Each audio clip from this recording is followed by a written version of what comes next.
Today I'd like to show you how to make another quick dish, which is satay.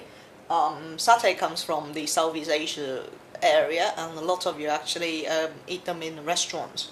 I've got some pork belly here that has been marinated in the fridge overnight with satay. You can see this is actually quite nice because there are some fat here.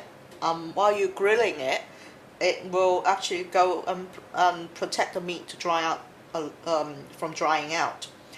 You can see from here those marinade actually covered the meat on all sides, and it is quite important that they do. So you just turn them around as you put the meat in, so it get coated.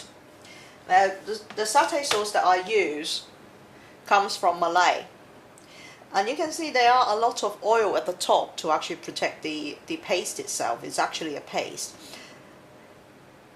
However, it's not always the case that when you actually get to the bottom of the jar that you actually get such a consistent mixture.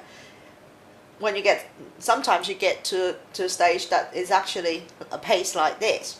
So instead of using a huge amount to actually try and marinate the meat, when it gets to this stage, is that I put some paste into the box and use some cooking oil. It can be any oil that you use for cooking, to thin it out, to make it into a more liquid paste like this, so that you can actually use less amount and less spicy as well to coat the meat itself. Now, there's nothing on the market that I've seen so far which actually sells the peanut sauce that goes with it. But you cannot really have a satay without peanut sauce. All those great tastes that you got in the restaurants, they actually make it up themselves, but it's relatively easy to make. It doesn't take 5 minutes to do so. All you need for making peanut sauce is peanut butter. I prefer crunchy because it gives a bit of a texture to me when you bite it down. Tabasco, I like, give it a little bit of bite as well. You don't have to add it if you don't want it.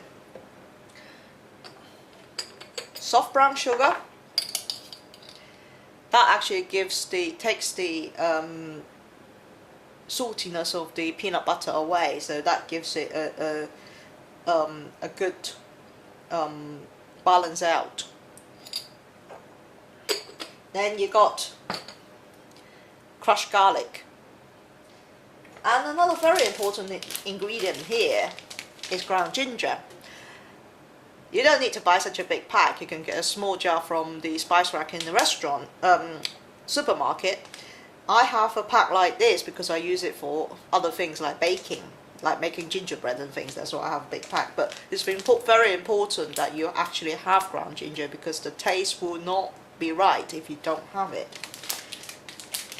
So while put the pork to grill, we will make the sauce and wait for it.